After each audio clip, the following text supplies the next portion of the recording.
Yun, meron tayo ditong Ford Ranger.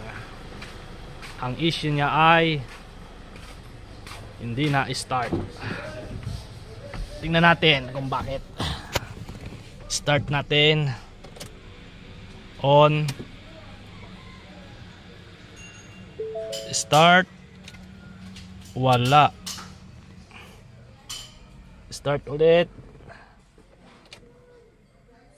Wala pa rin. Ang nakalagay kasi dito sa kanya ay meron po itong sinasabi. I-off natin. Off. Yun.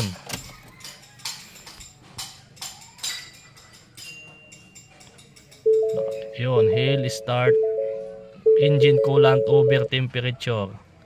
Service advanced track. Yun. Ayaw niya mag-start.